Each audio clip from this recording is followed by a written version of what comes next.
Conditionals, and this is part 1, and here we're looking at the standard forms. So if you study, you pass. This is the zero conditional.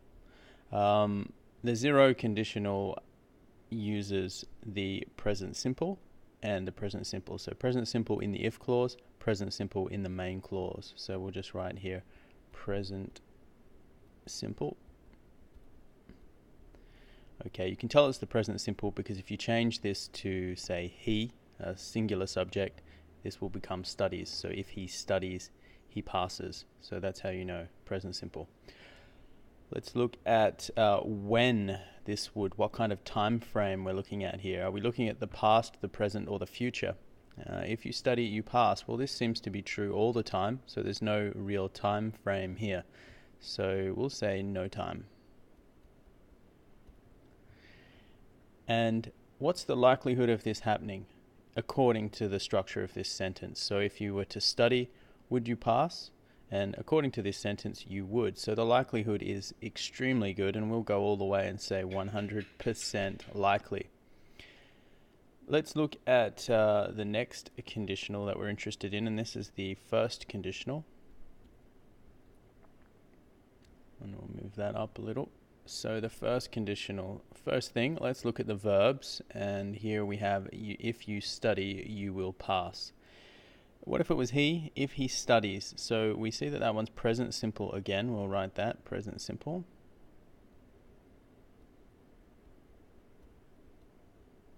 But what about in the main clause here? So this is the if clause, and this is the main clause. You can see that we have will and then pass. This is a modal, and therefore it's followed by an infinitive. So we'll put, it's also a present modal. It's not a past tense modal, so we'll say a present modal. Present modal plus infinitive, and the bare infinitive here. What we'll see later is that what we're looking at here is the future tense. In this case, we're just using will for the future, but we'll look at that more in a moment.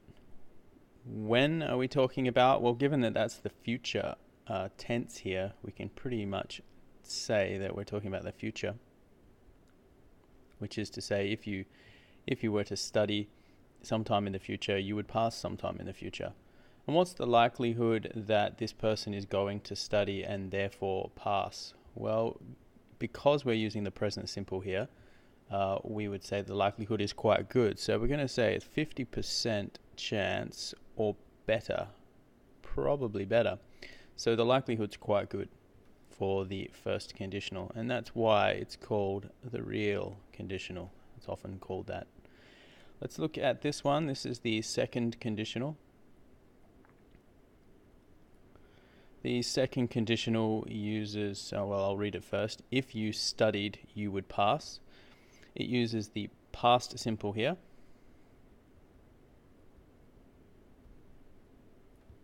And then in the main clause, we get a past modal with the infinitive again, with the bare infinitive, because it is a modal. When, what is the time frame? Past, present, or future? And here we are actually looking at the future again. Although there can be some argument to say that we're talking about the present. For example, you could say if you studied now, you would pass in the future. But there are particular cases where the second conditional will talk about the present. What's the likelihood of this person studying and therefore passing according to the grammar? Well, the chances here are actually quite poor, so we're going to say a 50% chance or less. And that could go all the way down to 0%. For example, if I said, if I were you, I would study, or if I were a bird, I would fly away. Well, I'll never be you, and I'll never be a bird. So in fact, the likelihood of that happening is 0. So that's why we call this the unreal conditional. Well, it's one of the unreal conditionals. And then finally, in our standard structures, we have what's called the third conditional. The third conditional, if you had studied, you would have passed. So let's see what kind of verbs we have here. So the first one is the past perfect.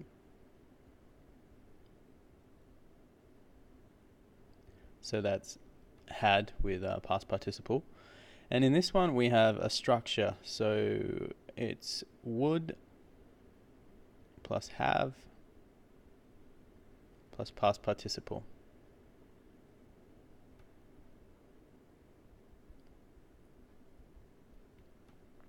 You could say past modal with present perfect, but it is actually better for learning purposes to think of it as would plus have plus past participle, or would have plus past participle. When are we talking about? What time frame? This one's different in that we're definitely talking about the past here. So our time frame is the past. And what's the likelihood of this person studying and then passing? Well, the likelihood is 0%. Because this is the past is unchangeable, so there's no chance that the opposite could be true. This person clearly didn't study and didn't pass. So we'll say 0%, and therefore this one has to be unreal as well. So the second and the third conditionals are both unreal. Let's go back to the zero conditional and just look at some details, and we see that you can reverse the clauses. So you can put the main clause first and then the if clause second. You can do that with all of them, first, second and third conditionals. With no change in meaning, all that happens is that the comma is removed. So with all of them, that would be fine. Let's look at another detail, and when is often used with the zero conditional. When you study, you pass. When you heat ice, it melts. So when actually creates what's called a time clause, but it's also a zero conditional clause. It just depends on how you want to view it. Moving to the first conditional. As we said before, will pass was just one of the future tenses. So here we have another future tense. If you study, you are going to pass. Perhaps a little bit more confident with that one. And if you argue, I am leaving. So using ing here, or be verb plus ing verb for the future. In the second conditional, if you studied, you could pass. And here we have a modal, and this one is obviously less certain than would. And if you studied, you might pass. So another past modal, and this one, again, there's less certainty. Moving to the third conditional, I just want to make the comment that it's often used for regret and reproach. So reproach means criticism. So if you had studied, you would have passed. I'm probably criticizing somebody or reproaching somebody with this statement. There are other uses for the third conditional, but that will be fine just for this standard video on standard forms. Now, a couple of details. When we look at the first conditional, we normally have subject and then a future form here. Will plus infinitive would be the standard one. So you'd have subject, will, and then infinitive. But here we just have the imperative, which just is the bare infinitive that starts the clause. There's no subject. So if anybody hears from Leo, call me. So with the first conditional, you can just use imperatives like this. Now in the second conditional, do we use it with was or were when we have a singular subject? So if I were you, I would get some help. Or if I was you, sleep. If I was you, I would get some sleep. So do we use were, which would normally be used with plural subjects, or was, which should be used with singular subjects? Well, normal grammar would say was, but in fact in the second conditional you can use were, and were is actually preferable. This was is normally used when you're being informal, so informal speech would use was in the second conditional, whereas written work would probably require the were. Mixed conditionals is the last thing we're going to look at, and here you can see that we have not mixed this one. So if Sophie had brought a coat, she wouldn't have been cold. Which conditional is that? Well, that is the third conditional. So let's modify that. Let's mix that. If Sophie had brought a coat, same as before, she wouldn't be cold now. This is actually the second conditional.